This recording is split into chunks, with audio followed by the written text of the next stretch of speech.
इससे पहले वाली वीडियो में आप लोगों को बता दिए हैं कि मध्यवर्ती उच्च भूमि के बारे में पढ़ना है, उसमें कौन कौन सा टॉपिक है उसको पढ़ना है। उसके बाद दक्कन पठार के बारे में यानी कि डेक्कन प्लेट्यू में क्या क्या पढ़ना है उस चीज़ को बता दिए। तो अब जैसे कि हम बोले थे कि एक एक टॉपिक करके हम लोग शुरू करेंगे, तो जो आज हमारा जो टॉपिक है वो मध्यवर्ती उच्च भूमि में जो सबसे पहला जो टॉपिक लिखवाए थे, अगर आप इससे पहले वाली वीडियो देखे होंगे तो उसमें जो मध्यवर्ती उच्च भूमि था उसमें जो पहला टॉपिक था वो था क्या, अरावली श्रेणी। अरावली श्रेणी, देखिए अरावली श्रेणी को समझने से पहले इधर थोड़ा सा ध्यान दीजिए।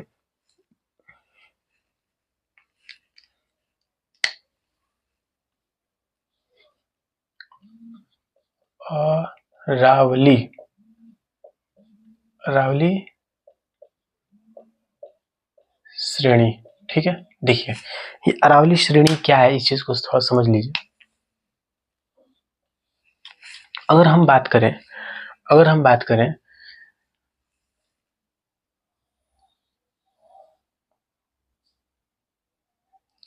ठीक है, देखिए अभी समझ में आएगा ये हम क्या बनाए हैं। अभी आप लोगों को थोड़ा सा डाउट होगा, लेकिन थोड़ा देर के लिए पेशेंस रखकर थोड़ा सा बस देखते रहिए ये क्या चीज है। ये हम एक यहाँ पर पॉइंट बनाए और एक यहाँ पर पॉइंट बना लिया, ठीक है। इस वाले पॉइंट को हम लोग बोल दिए, ये जो पॉइंट है, देखिए ये जो हम बनाए हैं ये फिगर, अगर आप एटलस आपके पास होगा एटलस मैप, तो उसमें देखिएगा मैप में, इंडिया के मैप में आपको ये चीज दिखेगा। उसको यहाँ पर ऐसे इंडिकेट करके लिखा होगा अरावली श्रेणी यानी कि अरावली रेंज। तो ये वाला जो एरिया है, इसके जो शुरुआती जो छोर है उसको हम लोग बोलते हैं वो कहाँ से शुरुआती है, तो दिल्ली। कहाँ से शुरुआती है, दिल्ली। इसको हम लोग बोलते हैं दिल्ली रीज। क्या बोलते हैं, दिल्ली रीज, ठीक है। या फिर इसको रायसीना हिल्स भी बोलते हैं, रायसीना भी बोलते हैं इसको, ठीक है। अब ध्यान से समझिएगा, अगर हम बात करें इस वाले छोर पर, अंतिम छोर पर अगर हम बात करें तो ये क्या दक्षिण में ये कहाँ पर खत्म होता है, तो याद रखिएगा ये पालनपुर। कहाँ पर, पालनपुर। ये पालनपुर है कहाँ, तो याद रखिएगा पालनपुर जो है वो कहाँ है, गुजरात में है, ठीक है, गुजरात में। अगर हम बात करें कि इसके बीच में भी कोई ना कोई स्टेट आता होगा, हाँ आता है। देखिए अगर हम बात करें इसके बीच में कौन कौन सा स्टेट आता है, अगर यूटी की बात करें तो यूटी में आप लोग देख लिए दिल्ली है। अगर हम बात करें स्टेट में कौन कौन सा आएगा, स्टेट में आएगा जब ऐसे नीचे उतरिएगा तो आपको हरियाणा पड़ेगा, हरियाणा। उसके बाद हरियाणा के बाद राजस्थान आपको मिलेगा, हरियाणा के बाद राजस्थान, और राजस्थान के बाद आपको मिलेगा, देखिए दिल्ली हो गया, इधर रहेगा तो हरियाणा, फिर राजस्थान, फिर आपको मिलेगा गुजरात। तो आपको ये चीज समझ में आया। देखिए अगर हम इस ऐसे बात करते हैं कि ये वाला जो पोर्शन है ये किसका पोर्शन है, गुजरात वाला है। ये जो पोर्शन है गुजरात वाला है, तो यहाँ से इसका मतलब ये हुआ कि ऐसे जो श्रेणी जा रही है ऐसे शुरू हुई होगी, तभी यहाँ पर दिल्ली में, यहाँ पर दिल्ली, फिर हरियाणा, और फिर उसके बाद राजस्थान, और फिर ये वाला जो एरिया हो गया ये गुजरात हो गया। आप लोग एटलस में इस चीज को देखिएगा। अब अगर हम बात करें इसके बाद क्या समझना है,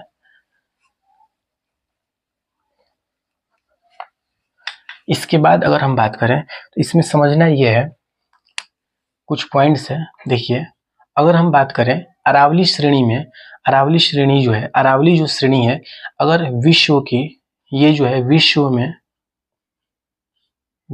की प्राचीनतम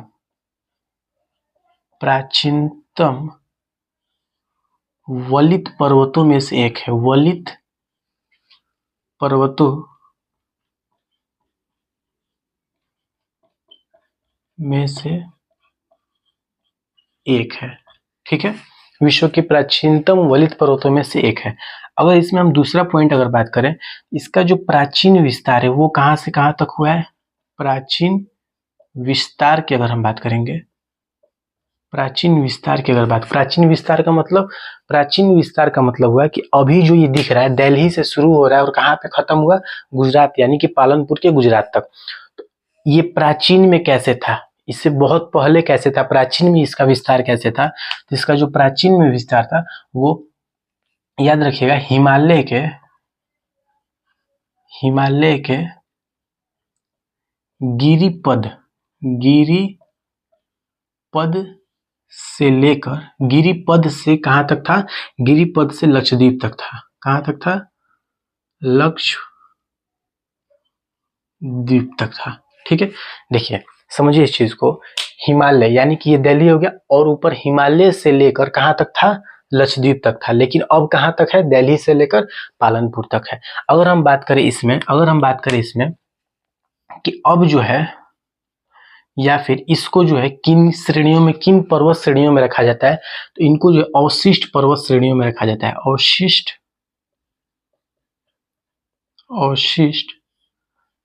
पर्वत रेंज बोल सकते हैं। क्या बोल सकते हैं, रेंज में रखा जाता है। ठीक है, इसी को इंग्लिश में क्या कहते हैं, इंग्लिश में इसको कह सकते हैं आप लोग रेलिक्ट माउंटेन। क्या कह सकते हैं, रेलिक्ट माउंटेन। ठीक है, या फिर इसको रेसिडुअल माउंटेन भी कह सकते हैं, रेसिडुअल माउंटेन। ठीक है, इतना चीज समझ में आ रहा है।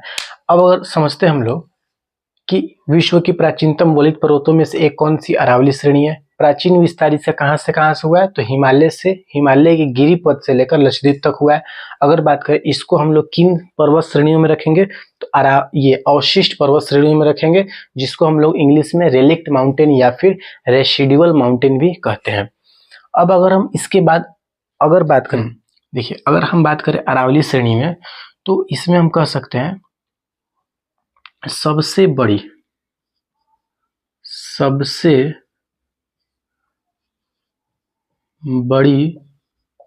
चोटी कौन सी है, अरावली श्रेणी में सबसे बड़ी चोटी जो है वो कौन सी है। तो आप लोग बता सकते हैं आसानी से, अरावली श्रेणी में सबसे जो ऊंची चोटी है, बड़ी की जगह पर ऊंची कर लीजिए, कौन सी ऊंची जो चोटी है वो कौन सी है, वो है गुरु शिखर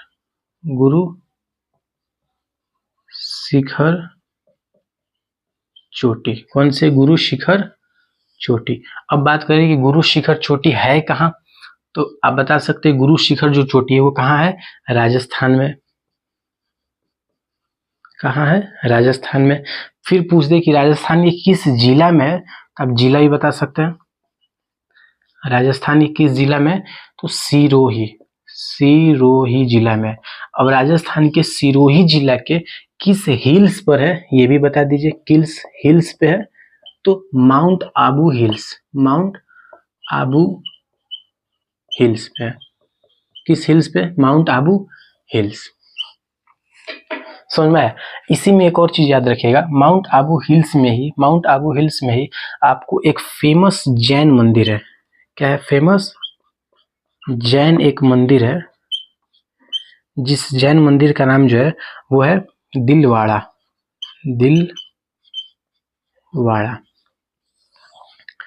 देखिए थोड़ा सा रिकैप के रूप में समझ लेते हैं इस चीज को।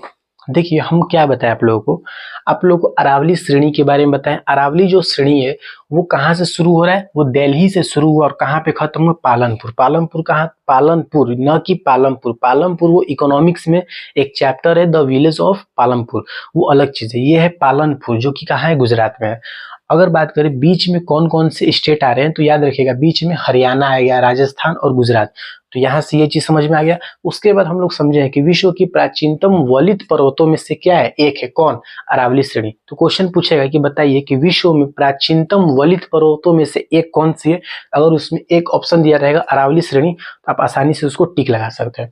फिर पूछेगा कि प्राचीन विस्तार, यानी कि अरावली श्रेणी का प्राचीन विस्तार कहाँ से कहाँ तक था, तो आप बता सकते हैं हिमालय के गिरिपद से लेकर लक्षद्वीप तक था। ठीक है, अगर बोले कि इनको किन श्रेणियों में रखा जाता है, तो अवशिष्ट पर्वत की श्रेणियों में रखा जाता है, जिसको हम लोग रेलिक्ट माउंटेन या फिर रेसिडुअल माउंटेन भी बोलते हैं। सबसे ऊंची चोटी कहाँ कौन सी है, गुरु शिखर चोटी। पूछेगा क्वेश्चन कि बताइए कि अरावली श्रेणी की सबसे ऊंची चोटी, तो अरावली श्रेणी की सबसे ऊंची चोटी गुरु शिखर, गुरु शिखर चोटी।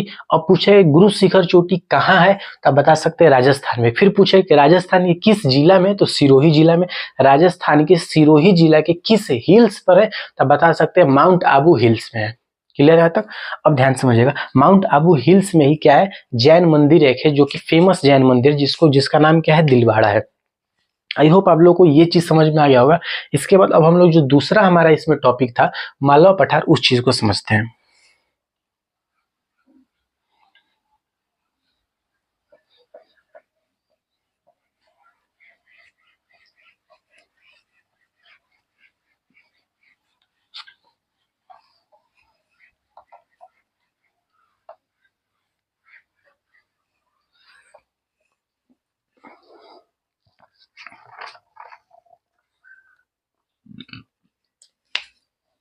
देखिए, अगर इसमें हम दूसरा बात करें,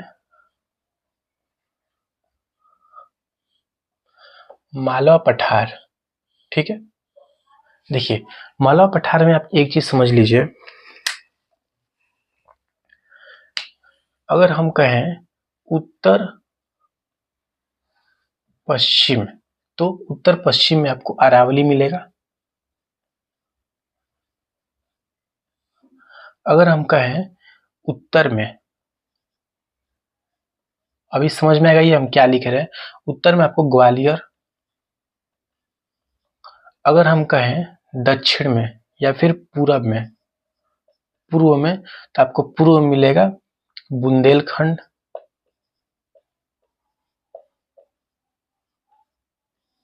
अगर हम बात करें दक्षिण में, तो आपको दक्षिण में क्या मिलेगा, विंध्य। देखिए समझ में आएगा क्या है ये।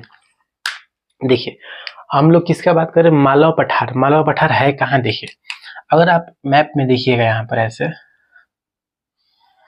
तो ये वाला जो एरिया गुजरात वाला एरिया होगा, यहीं पर आपको एक मिलेगा ऐसे, इसको कर लेते हैं मालवा पठार। थोड़ा सा ऊपर नीचे हो सकता है, ठीक है। इसको अगर हम लोग मालवा पठार मानते हैं, अगर इसको हम लोग मालवा पठार मानते हैं, यहाँ पर एक और चीज हम बनाते हैं, इसको समझिएगा।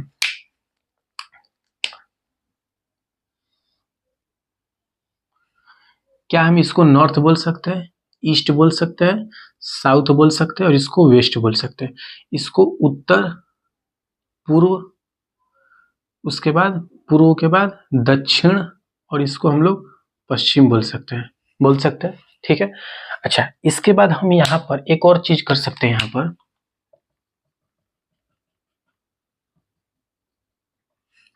क्या हम इसको उत्तर पूर्व बोल सकते हैं, उत्तर पूर्व। इसको हम लोग पूर्व दक्षिण पूर्व बोल सकते हैं, दक्षिण पूर्व। क्या हम इसको पश्चिम और दक्षिण बोल सकते हैं, पश्चिम और दक्षिण। क्या इसको उत्तर पश्चिम बोल सकते हैं, बिल्कुल बोल सकते हैं, उत्तर पश्चिम, ठीक है। अब ध्यान से समझिएगा, हम क्या बोले, मालवा जो पठार है इसके उत्तर पश्चिम में, देखिए यहाँ पे लिखे ना, उत्तर पश्चिम में क्या है, अरावली। तो आप लोग यहाँ पे अभी तुरंत पढ़े हैं, ये क्या है, अरावली, अरावली, ठीक है। अभी तुरंत पढ़े, तो मालवा पठार यहाँ पे हो गया। अरावली कहाँ है, इसके उत्तर पश्चिम में है। अच्छा, इसके मालवा पठार के उत्तर में देखिए, उत्तर में अगर देखेंगे तो क्या लिखे हैं, ग्वालियर। तो मालवा पठार के उत्तर में क्या है, ग्वालियर है। मालवा पठार के उत्तर में क्या है, ग्वालियर। इसको रेड से कर लीजिए, क्या है, ग्वालियर। अगर अब बात करें पूर्व में, कहां पर, पूर्व में, तो पूर्व में क्या लिखे, बुंदेलखंड। क्या आएगा, बुंदेलखंड। अगर हम बात करें दक्षिण में, तो दक्षिण में क्या आएगा, विंध्य। क्या आएगा, विंध्य।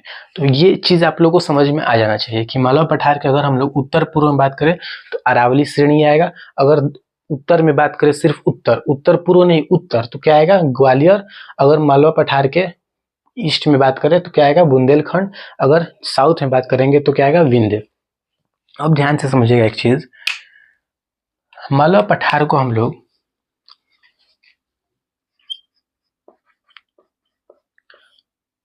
मालवा पठार को हम लोग लावा निर्मित पठार भी बोलते हैं, लावा निर्मित पठार बोलते हैं। ये जो लावा निर्मित पठार होता है, ये जो लावा निर्मित पठार होता है, इसमें जो चट्टान मिलती है, इसमें जो चट्टान मिलती है उस चट्टान को हम लोग बसाल्ट चट्टान बोलते हैं। क्या बोलते हैं? बसाल्ट चट्टान बोलते हैं। लावा निर्मित पठार में जो चट्टान मिलती है उसको क्या बोलते हैं? बसाल्ट चट्टान। और ये जो बसाल्ट चट्टान होता है, ये जो बसाल्ट चट्टान होता है, इसमें जो मिलता है आपको, इसमें मिलता है आपको लौह और मैग्नीशियम। क्या मिलता है? लौह और मैग्नीशियम। लोहा और मैग्नीशियम इसमें मिलता है। और इसका अगर हम लोग रंग की बात करें, इसका जो रंग है वो कैसा होता है? रंग जो इसका होता है वो क्या होता है? गाढ़ा होता है। कैसा होता है? गाढ़ा। लेकिन अगर बात करें कि किस रंग का होता है, गाढ़ा में भी कैसा होता है, तो याद रखिएगा काला होता है, यानी कि ब्लैक। ठीक है। अगर बात करिए जो चट्टान है, जब ये चट्टान टूटती है, टूटेगी जब ये चट्टान, जब ये टूटती है तो यही जो है मिट्टी बनाती है, मृदा। क्या बनाएगी? मृदा। और कैसी मृदा बनाती है? काला। कैसी बनाएगी? काला मृदा। और इसी को हम लोग जो मृदा यानी कि मिट्टी जो है वो, इसको मिट्टी बोलते हैं। ये कैसी मिट्टी होती है? काला मिट्टी होती है। और इसी को हम लोग कॉटन सॉइल भी बोलते हैं। क्या बोलते हैं? Cotton soil. ठीक है। अच्छा, इसी को और भी कुछ नाम से बोला जा सकता है। बोला जा सकता है ट्रॉपिकल चेरनोजम। Tropical chernozem. ठीक है। हिंदी में कहते हैं उष्णकटिबंधीय चेरनोजम। देखिए ये चीज क्या था, समझिए एक बार फिर से। हमने मालवा पठार में आप लोगों को बताया, मालवा पठार में बताया कि अगर मालवा पठार यहाँ पे अगर आप मैप में देखते हैं एटलस में, तो इसके अगर उत्तर पूर्व में देखेंगे तो अरावली मिलेगा, उत्तर में देखेंगे तो ग्वालियर मिलेगा, उत्तर के बाद कहाँ? पूर्व में अगर देखेंगे तो ये मिलेगा बुंदेलखंड, अगर इसके दक्षिण में देखेंगे तो क्या मिलेगा? विंध्य मिलेगा। इसके बाद बताएं कि मालवा पठार को ही क्या कहते हैं? लावा निर्मित पठार बोलते हैं। मालवा पठार को क्या बोलते हैं? लावा निर्मित पठार बोलते हैं। लावा निर्मित पठार में जो चट्टान होती है, वो कैसी चट्टान होती है? बसाल्ट चट्टान होती है। कैसी चट्टान होती है? बसाल्ट चट्टान। और ये जो बसाल्ट चट्टान होती है इसमें क्या पाया जाता है? अधिक मात्रा में इसमें लोहा और मैग्नीशियम पाया जाता है। और इसका जो रंग होता है वो कैसा होता है? गाढ़ा होता है। गाढ़ा में काला होता है। अगर ये चट्टान टूटेगा, जब ये चट्टान टूट जाता है तो ये क्या बनता है? मिट्टी। इसी को मिट्टी, मृदा। मिट्टी को क्या कहते हैं? मृदा। और मृदा कैसा होता है? काला मिट्टी बनता है। इसी को कॉटन सॉइल या फिर ट्रॉपिकल चेरनोजम, इसको हिंदी में कहते हैं उष्णकटिबंधीय चेरनोजम। तो ये आप लोग को दो टॉपिक आप लोग को समझा दिए। पहला जो टॉपिक था वो था अरावली और दूसरा जो था मालवा पठार। इसके बाद जो टॉपिक आएगा उस चीज को हम लोग देखेंगे।